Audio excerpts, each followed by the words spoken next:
Please don't be a nuisance to me. I mean, you rely on others too much, right? Try to handle things on your own a bit, will you? Callie spoke these thoughtless words to Bianca, who is physically challenged. Unaware of the struggles Bianca faces. I'll never forgive this.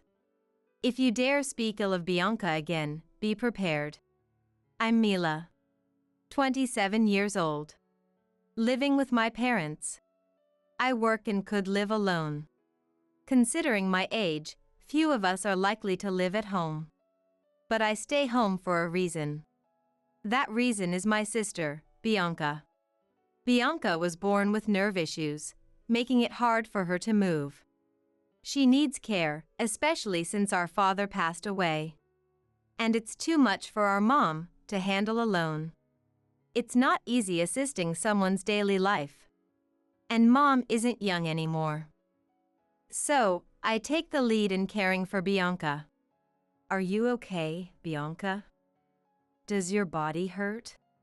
No, I'm fine. Thank you. Bianca, despite her pain, always worries about me.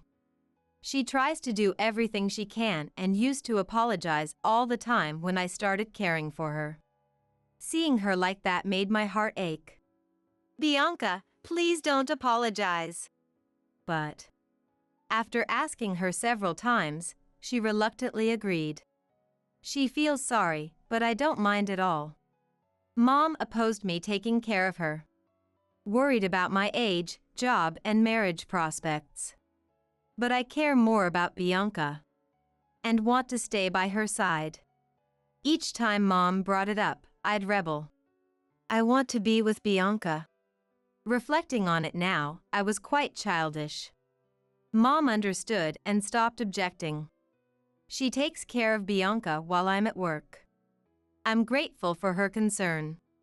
But being there for Bianca means the most to me. After Bianca sleeps, Mom and I share our day's events. Mom seems happy. It reminds me that we rarely had these talks during my teenage years, and I wonder if she enjoys our conversations.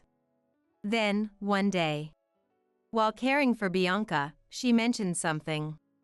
Callie's birthday is coming up soon. Ah, Callie. I was confused. Callie is my younger sister. I'm the middle of 3 sisters. After graduating high school, Callie left home and never returned. She doesn't answer calls or emails. And it's unclear if she even reads them. Callie always disliked Bianca for her disability. Bianca, you're gross. Stay away from me, she would say, causing trouble for Mom and Bianca. As a child, she found Bianca's differences suspicious. When Mom scolded her, "Hey, you can't say that," Callie would behave for a while but soon start harassing Bianca again. Hiding her pencil case, using foul language. Mom and I were exasperated with Callie. As she grew into a teenager, her attitude towards Bianca worsened. She started staying out late. And it wasn't unusual for her not to come home. No matter how much we cautioned her. "Shut up! Don't interfere!" she'd yell and storm out. Eventually, Mom gave up. Just let her be. And on the day Callie left home after high school, she said this to Bianca. "Please, don't trouble me. I mean, you're too dependent on others, right? Try to do something on your own for a change." Callie, oblivious to Bianca's situation, uttered these words. Bianca, despite her limitations, strived to be independent. She browsed job listings with her immobile body, determined to work. Ultimately, she couldn't find employment and remained home, but she never stopped trying to increase what she could do by herself. I couldn't forgive Callie for her heartless remarks. "Really, Callie?" As I was about to lash out, Bianca stopped me.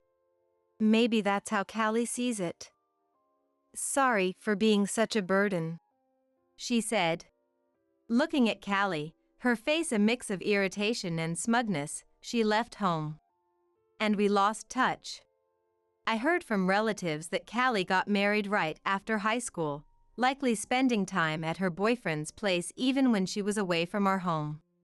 Initially, I tried reaching out. But she never responded. So, I tried to live without thinking about Callie. Bianca, are you going to contact Callie again this year? Yeah, I think I'll try. Despite the hurtful words, Bianca still sent birthday messages to Callie, knowing she wouldn't reply. Bianca said she wanted to at least wish Callie a happy birthday, since she couldn't do much for her. I'd tell her she's kind, but she always denied it. Just normal, she'd say, shyly smiling. Months later, Mom and I looked down at Bianca. She lay peacefully in her hospital bed. Her condition worsened after Callie's birthday. And she passed away. It was heartbreaking to see Bianca, who could no longer speak, and I cried daily. There was no reply from Callie. Even when I informed her of Bianca's death, there was no response. Though Callie resented Bianca, she was still family. I hoped for even a single word, but it seemed I expected too much. I sent the funeral details, but Callie didn't reply or attend. Mom, either resigned or forgetful, never mentioned Callie again. After the funeral, Mom and I cleared out Bianca's room. In the closet, I found an album I never knew Bianca had. It contained photos of Bianca, Mom, and me on outings, and pictures from my childhood. Did Mom know about these photos? When asked, she revealed Bianca had secretly collected photos of me. Finding strength in my smile. Hearing this, I burst into tears. Sobbing like a child, comforted by Mom. Then, I felt something warm on my head. Looking up, I saw Mom crying too, holding my hand. Bianca was that loved. A year has passed since Bianca's departure. Since then, my heart has felt empty, filled with a sense of loss. My days are spent in a job I don't enjoy. While Mom and I remain close, it's not enough to fill the void Bianca left. I wonder what will become of me. I realized I was thinking about such things. But then, one day, I got a call on my mobile phone from an unknown number. Who could it be? After a few rings, I answered, and the person on the other end was unexpected. Hello, this is Sterling, Callie's husband. Excuse me? You're Callie's husband? That was Callie's husband. Sterling, my brother-in-law. The mystery deepened. What could Sterling possibly want with me? In response to my question, yes, he said. His tone sounded somewhat angry. Do you need something? As I waited for his next words, Sterling said something even more surprising. Please pick up your sister with disabilities. We've been looking after her for 6 months now. An impossible situation had arisen. Bianca was with Sterling. I was so taken aback, I fell silent. Thinking I was upset, Sterling pressed on. Why are you silent? Don't you care about your sister? What kind of human are you? They have been even more driven. His words bewildered me, but I spoke about Bianca. Bianca passed away a year ago. But Sterling, perhaps in his excitement, wasn't listening. Tired of caring and just dumping her on someone else? Your sister looked so sad, like she's been abandoned. This conversation was going nowhere. I interrupted Sterling to repeat about Bianca. Bianca died a year ago. After a brief silence, Sterling spoke. Is that true? It seemed my words finally reached him. I calmly explained to a now composed Sterling that Bianca had died a year ago, and that it was Callie, not me, who had disliked Bianca. I also mentioned that we had informed Callie when Bianca passed away. Shocked, Sterling seemed at a loss for words. Then, with a trembling voice, he said, "Then who is the woman in our house?" "Excuse me?" I listened to Sterling's story. Apparently, 6 months ago, Callie brought home a woman in a wheelchair, claiming she was her sister. Initially, they tried contacting us repeatedly, but nobody will listen, it's pointless, Callie had said, refusing to acknowledge us. Despite claiming the woman was Bianca, Callie didn't care for her at all. After returning from work, all the care fell on Sterling. Despite hearing the entire story, I couldn't grasp the situation. And it seemed Sterling himself felt the same. "Would you mind coming to our house? Maybe it's better to talk in person." Indeed, meeting and talking in person would be quicker than over the phone. I agreed to Sterling's suggestion and decided to visit his apartment with Mom next weekend. When I told Mom about the call from Sterling and the story about Bianca, she was very surprised. She was also quite scared that Bianca, who was supposed to be gone, might be there. Finally, the day arrived. Bracing ourselves, we left the house and headed to Sterling's apartment, nervous. "Is this the place?" I muttered, and Mom beside me nodded. She seemed quite tense as well. We approached the designated room and rang the bell. Then, from inside the room, we heard 2 sets of footsteps stop abruptly. The door opened, and a fresh-faced young man appeared. "Mother-in-law, sister-in-law, thank you for coming all this way." Saying so, Sterling led us inside. We followed his lead and were about to enter the room. But we were interrupted by a certain person, making it difficult to enter smoothly. "Hey, why are you here? I didn't call you, and you haven't even met Sterling, right? Just do as I say and leave quickly." Yet, Callie, claiming to be the sister, didn't care for the woman at all. She physically blocked us, creating a wall to prevent us from entering the living room, but we managed to get past it. Turning to Sterling's side, I saw a woman sitting in a wheelchair. Her eyes filled with fear, unsure of how to react. "Is this lady your sister?" Sterling asked, pointing to her. The woman appeared to be around Bianca's age. Of course, neither Mom nor I knew her. "No, she's not. We don't know her," I responded. "I see," Sterling quietly said. He then turned back to the woman. Meanwhile, Callie was trembling and had collapsed on the floor. Ignoring Callie's state, Sterling asked the woman, "Who are you, exactly?" But the woman didn't respond. Something was going on. Maybe she was threatened by Callie into silence. I turned back to Callie. "Who is this woman? You brought her here, right?" I asked, but Callie remained silent as usual. "What? You didn't bring a stranger here, did you?" As I raised my voice in question, a soft voice came from behind. It seemed to be from the woman in the wheelchair. Looking at her again, she appeared remorseful and stayed quiet. After a deep breath, she slowly started to reveal her identity. "I am." "Don't say anything! Don't talk!" Callie desperately shouted, trying to prevent her from speaking. Hearing this, Imam was very angry. "You stay quiet!" and raised her voice. Surprised by her tone, Callie gave up on speaking.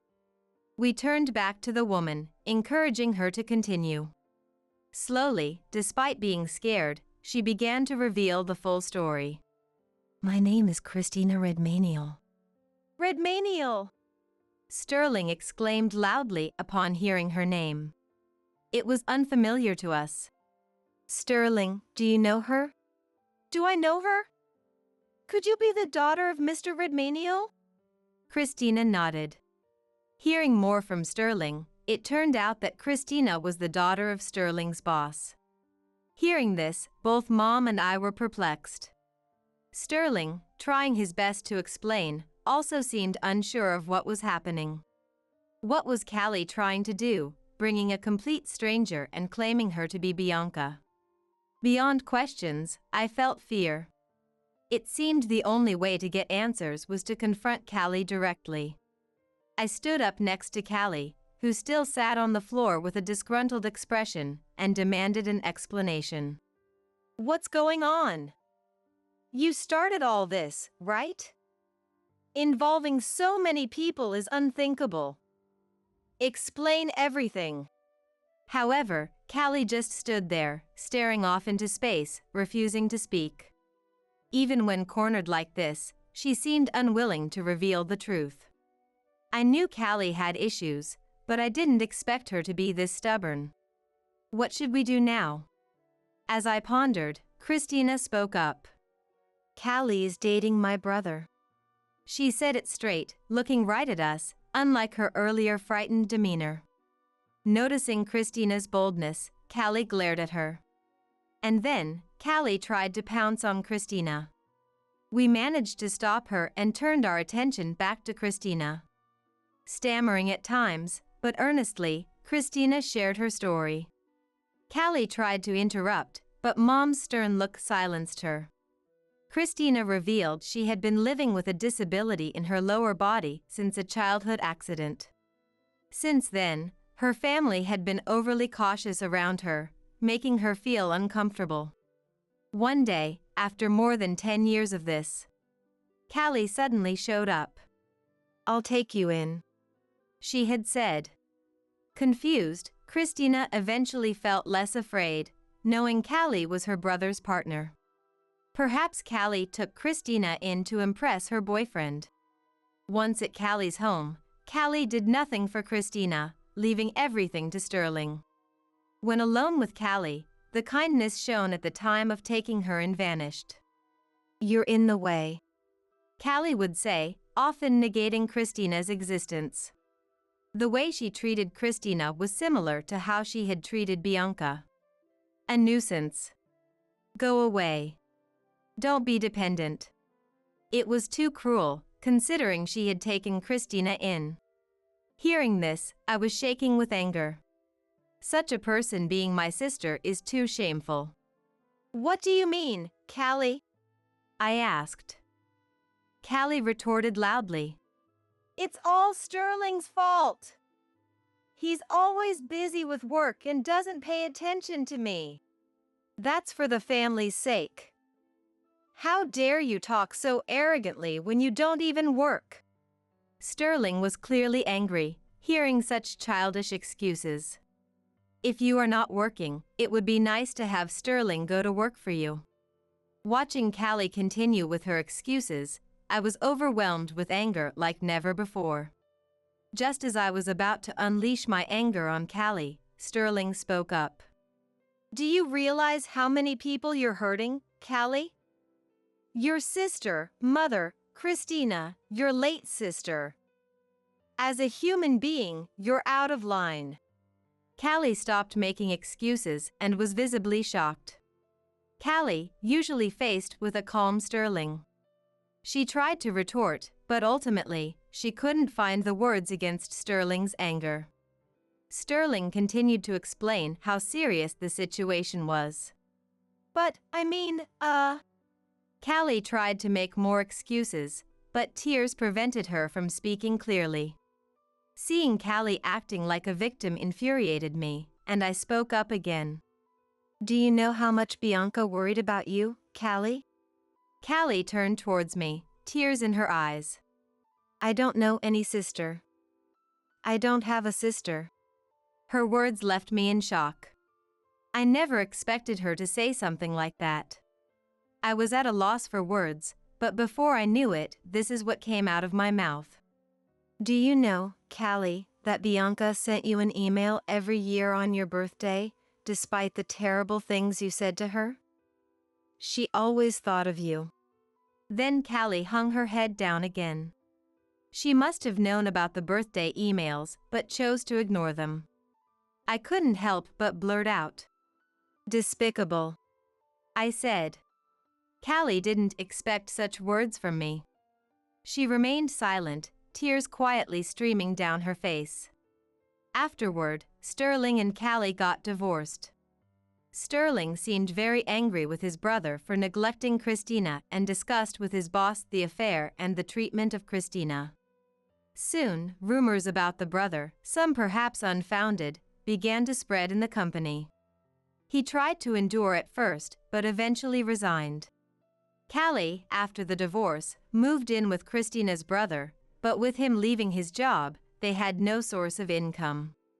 They moved from their previous residence to a cheaper apartment and somehow managed to get by. After the divorce, Callie came to me, begging, "Let me live at our parents' house." Of course, I refused. Mom and I somehow managed to send her back. This time, unlike before, Callie sent many messages, but I ignored all of them. Eventually, the messages stopped. However, what really bothered me was why Christina stayed in that house without any resistance. Christina and I became friends after that incident. Out of curiosity, I asked her why she didn't try to escape, and her answer was surprising. It turned out that Christina had fallen in love with Sterling, who cared for her without expecting anything in return. She knew she would never be with him if she stayed. But going back home wasn't an option either, as she wouldn't be treated well there. Callie's words were hurtful, but being near Sterling made her happy. Now, amazingly, she and Sterling are married. "What? Married?" I exclaimed in surprise. I had not expected such a turn of events. Sterling, too, must have been drawn to Christina while caring for her. Now they live together in that apartment. Upon closer inspection, a ring shone on her left ring finger. Despite everything, had this incident not happened, Christina and I wouldn't have become close friends, nor would she have married Sterling. It was a complex process, but if everyone is happy now, that's what matters. I too need to find a marriage partner soon. With that thought, I sipped my coffee.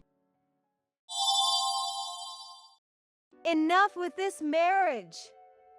You've just been playing around with the $500 financial support I've been giving you. Ryan storms in, yelling as soon as he gets home. Is she not only extorting money from me, but also spreading lies? As I hear Ryan's voice, anger starts to boil inside me too. I was also angry at Ryan too. It seems he has no intention of listening to my side of the story. Seeing Ryan come at me without hearing me out makes any affection I had for him disappear in an instant.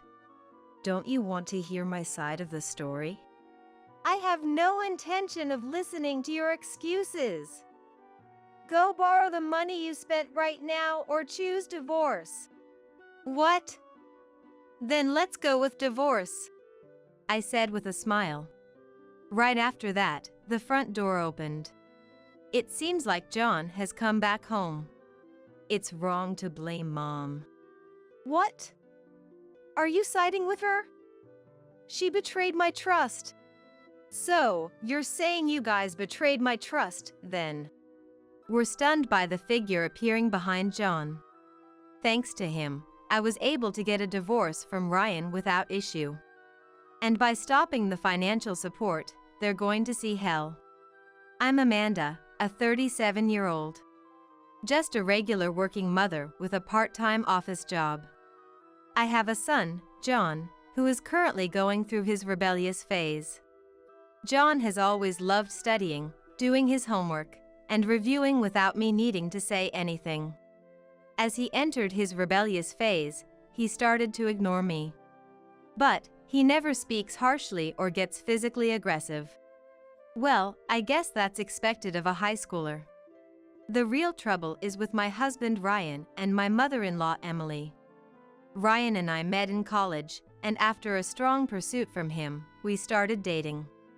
We got married after I got pregnant with John right after graduating. What a shotgun marriage. How irresponsible. Emily had a lot to say about that. She adores Ryan and probably thought I tricked him into marriage with a deceitful tactic. I've been on the receiving end of her harassment. sometimes even targeting the unborn John. What are you thinking? Emily was scolded harshly by her husband George. George is strict yet kind, and he has helped us out numerous times. I have interactions with George, but I keep my distance from Emily. Honestly, I'd rather not deal with her at all. One day, I got a call from that unpleasant Emily. Could you increase the financial support a bit? We've been financially supporting Emily. There was a time when Ryan mentioned considering living together. I refused, citing the lack of apology for past harassment and John being in the middle of exam preparations. Ryan and Emily heavily criticized me for that. As his wife, how could you refuse to live together? You're failing as a wife. That's right. Always holding on to the past. Hey, both of you. If we live together, I have to change my school for the exams. John was the one who stopped that conversation. Emily adores John as the heir. If I can't go to that high school, my dreams will be dashed. If you're going to stand in the way of that, I'll never forgive you. With those words from John, Emily fell silent. Ryan, who loves his mom so dearly, also became quiet, watching John's expression on his face. Having George on our side probably helped a lot too. If you don't take care of your family, I might consider firing you. George made it clear to Ryan. George runs a company where I work part-time, and Ryan is supposed to be the successor. The supposed to be is because Ryan is famously bad at his job. I hear about it even just working part-time there, and he's only there because of George's kindness. Ryan knows this, so he stopped bringing up living together. That's how we ended up providing financial support instead of moving in with them. Honestly, I don't think we should need to provide support at all. Let me do at least this as a way to show filial piety. Ryan pleaded with me to do it. Well, Ryan is a bit lazy, so I'm the one who takes the $500 from Ryan and sends it directly to Emily. I don't think you need financial support with George's earnings. You have enough. For George's sake.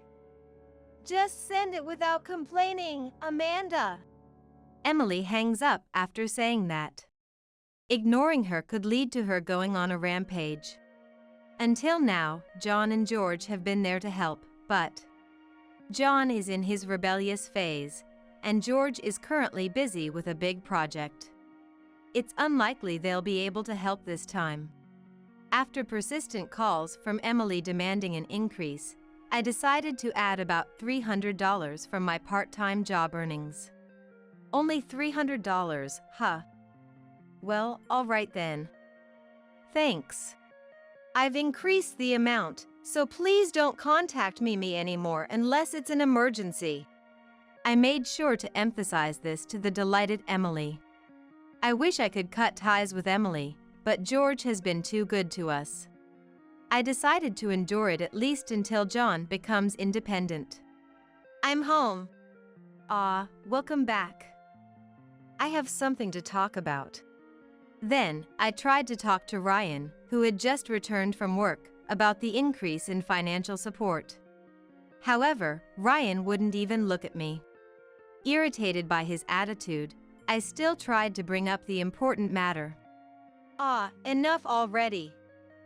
I'm tired. I'm going to take a shower. Ryan quickly heads to the shower room after saying that. I picked up the socks and tie Ryan scattered around and let out a sigh. What's wrong? Wow. Turning around at the sound, I see John looking at me a bit surprised. I was surprised because it had been a while since he spoke to me. Sorry. I didn't mean to startle you with that weird noise. It's fine. Something happened? A rare conversation with John. I was so happy that I ended up telling him everything. Maybe I was sad about being ignored by my child, more than I thought. On the other hand, John seemed to be pondering something after listening to me. Could it be that Granny is? Hey, I'm done. Let's eat. Just as John was about to say something, Ryan came out. John stopped speaking and went back to his room. There goes a chance for some parent-child time. With that thought, I served dinner to Ryan. Hey, can we talk while eating dinner? Ugh, fish again. Just as I was about to start the conversation, Ryan complained about the meal. Fish again? You were the one who said you wanted fish today. Besides, that was this morning. Now I feel like eating meat. You're my wife, you should know these things. I'm not psychic. How would I know? You know I go shopping after work. You should have said something before. Enough. You're failing as a wife. Why do I have to be subjected to this? My irritation led to a rebuttal, and Ryan's complaints escalated into an argument, and we never got to talk about the financial support. At that moment, I didn't notice John was recording us with his mobile phone. With George being such a good person, why is Ryan like this? I mutter alone in the living room. Honestly, I felt like I was going to burst with stress if I didn't say it out loud. Emily aside, Ryan used to be considerate of my health and helped with the housework when we were younger. I thought that's why he'd be a good husband. But everything changed after John was born. He didn't help at all with John's upbringing, always saying Emily would do this or Emily would do that perfectly. Thoughts of divorce come and go in my mind. I sat alone, overwhelmed by thoughts of the future. Some time passed, and it was around when John started his summer vacation. During that time, Ryan completely ignored me. Just like John in his full-blown rebellious phase, it made me doubt if was really an adult. I've been asked to come to my parents' house for an important talk, so I'll be heading out. One day, Ryan was called to his in-laws' house. It was sudden, and since I had my part-time job and John had plans, Ryan went alone. Ryan looked unhappy but took a day off and left by himself. Where are you going, John? To a friend's? Sort of. Okay, take care. Don't come back too late. Then, John and I left the house separately. At work, I overheard conversations about how work is more efficient without Ryan around, and I couldn't help but give a wry smile. And when I got home, nobody was there yet. I was determined not to be complained at today, so I started making dinner when... Hey! Amanda! Ryan's voice came from the entrance, along with a noisy sound. What's the matter, Ryan? Why so excited? You really had me fooled. Ryan yelled at me, puzzled. Huh? I tilted my head, unable to comprehend what he said, and Ryan glared at me. I was utterly confused, but I guessed from Ryan's next words. That's it. We're getting a divorce.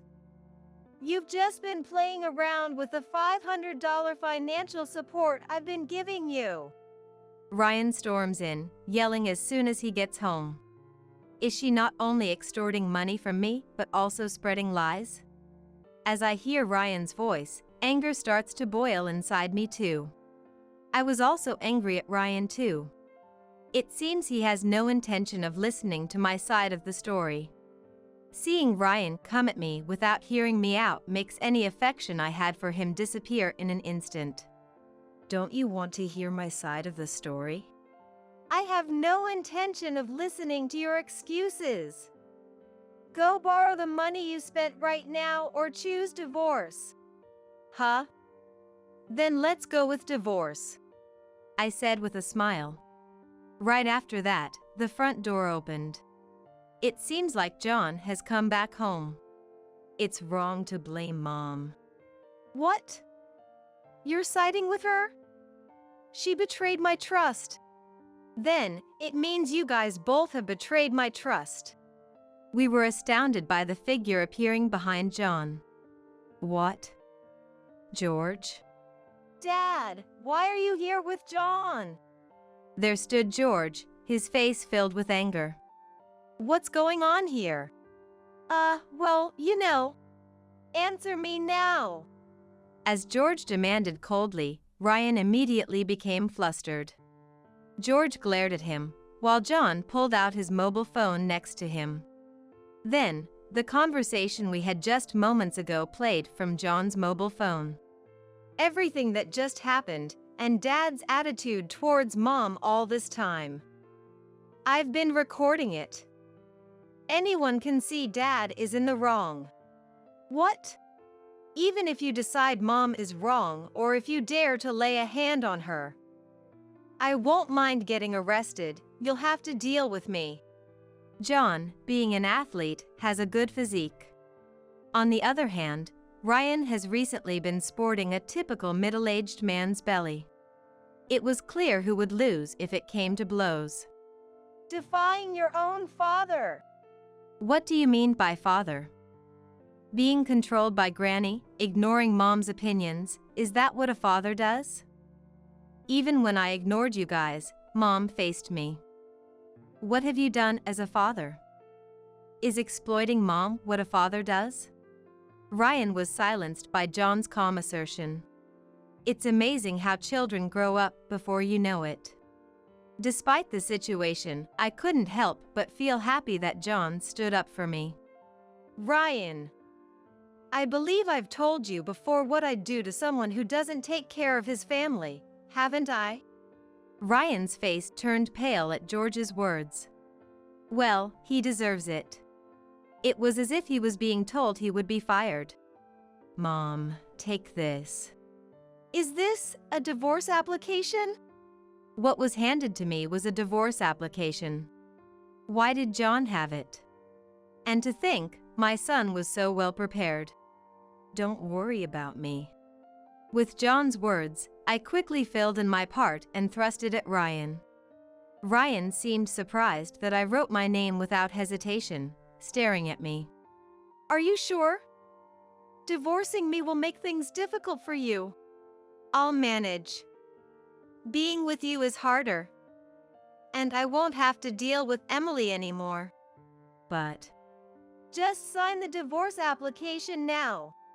Ryan showed a slight resistance, but after being glared at by George, he sadly signed the divorce application.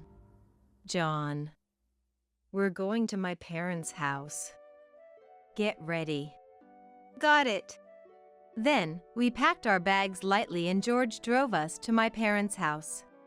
Ryan attempted to follow us, but stopped when John and George glared at him. On the way, we stopped at the municipal office to submit the divorce application. I was truly grateful that John came back with George. Thanks to him, I was able to divorce Ryan smoothly. What about the financial support? Of course, I'll stop it.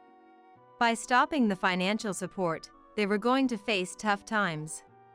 Then, we safely arrived at my parents' house. My parents were surprised by our sudden visit but welcomed us warmly. George left us there and went back home. Hey, John. Why were you with George? I asked John once we had settled down. I actually had a meeting with Grandpa today. It turned out that John's appointment today was with George. After hearing about the financial support from me, John had told George about it and Ryan's usual attitude. They had arranged to meet to discuss what to do next. And it was revealed that George had no idea about the financial support. Now that I think about it, George wasn't there when we decided on it. The discussion about financial support happened while George was away from his seat. The details were later decided over the phone with Emily. Emily's words, "I'll talk to George about it." And George agrees too. Had completely deceived me. Upon hearing the report from John, George was furious. Emily should have enough money from me. What on earth is she spending it on? So, George decided to investigate Emily's background. That's when Emily's spending habits came to light. It seems she had been shopping quite a bit with our financial support. Taking advantage of Emily's absence, when peeking into the storage room, countless high-brand bags and accessories were found. Moreover, it appears she had been generously funding a young, handsome man in the neighborhood. However, that handsome man never paid any attention to Emily. Even I wouldn't seriously consider a grandpa nearly 40 years my senior. The unrequited gifts were left unopened in the storage, so George collected them. Grandpa is divorcing Granny. He was furious, saying he never thought she could be so irresponsible. I can imagine. After deciding to divorce Emily and seeing Ryan's behavior on John's mobile phone, George was further enraged. He planned to come back with John to persuade me to divorce Ryan as well, after deciding to divorce himself. He had discussed with John about making me a full-time employee and ensuring Ryan paid for various things, when they stumbled upon me being blamed. And hearing me say I'll divorce, they saw it as a good opportunity to have the divorce papers signed. So, that's why everything was so well prepared. Yes, and this is from Grandpa. With that, John handed me a flyer with a property listed on it. The property was decently sized, located midway between the high school and the company. It was a bit away from the in-laws' house.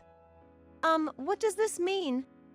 As an apology, Grandpa wants to give us this property. I was surprised by his words. Indeed, from this home, both John and I would need to drive. But from the new property, we could continue our commutes as before. Grandpa said not to hesitate. He'd be grateful if we accepted it. Well, then, I'll have to thank him later. Such a gesture from a company president, buying a house as an apology. I was grateful for George's generosity and decided to accept it gratefully. Soon after, Ryan was fired. Not only because of this incident, but it also came to light that he had been causing various problems despite being the boss's son. He had been pushing his minimal workload onto others, harassing young female employees, and bullying male employees. As discussions of his dismissal began, more and more testimonies emerged. Ryan was quickly fired. Emily, divorced by George and evicted, rolled into Ryan's life. With alimony and child support paid out, their savings were nearly gone, and with no job for Ryan, they were in dire straits. I saw Dad being scolded by my classmate while he was doing a part-time job.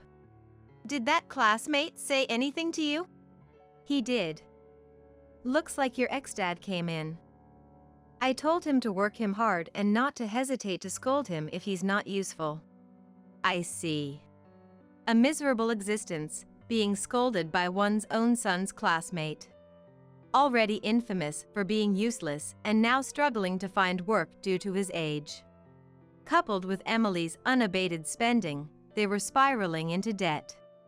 A former neighbor mentioned that the police were called due to their daily quarrels, bringing them considerable shame, and they might leave their home soon, likely due to foreclosure.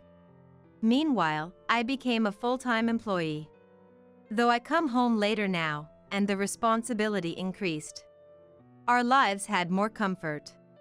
There was no need for financial support, and after hearing about Ryan, John became interested in part-time work, now earning his own spending money, eliminating the need for strict budgeting. As long as we didn't indulge in wasteful spending like Emily, our future looked secure. George and I still meet. If you haven't decided on your future after graduating college, would you consider joining my company as my successor? Apparently, George had always wanted John as his successor. Employing Ryan was also meant to pique John's interest. Of course, I'm not forcing you. Just consider our company if you haven't found something else you want to do by graduation. George offered, and John listened seriously. John, it's up to you. I'll work off this debt. Thank you, Mom. Honestly, I still don't really know what I want to do in the future. John said, though he is aiming for the economics department at a certain university, so he seems to have some idea. After some time, I got a call from Ryan. He finally couldn't pay the mortgage and had sold the house. Hearing Ryan talk about abandoning Emily in desperation left me dumbfounded. There's no one left to torment you, so let's get back together. Even John would benefit from having a father. What do you have left to offer now? What? You have no job, no money, no home. I don't have the affection for you that John once had. You discarded the only mother he had. What do you have left to offer now? Faced with my question, Ryan fell silent. Ryan, who chose Emily over me and then discarded even her, disappointed me deeply. The Ryan I once loved seemed to be gone. But if I return to your place, there's no place for you with us. Don't ever contact us again. I ended the call and immediately blocked his number. Later, I heard Ryan tried to come to my parents' house but was firmly turned away by them, especially my dad, and was picked up by George. George then dumped him at a construction company run by a distant relative. Working there, under the watchful eyes of robust men, he likely won't bother us anymore. As for Emily, abandoned by Ryan, there were rumors of her living under a bridge, having nowhere else to go. But that's no longer my concern.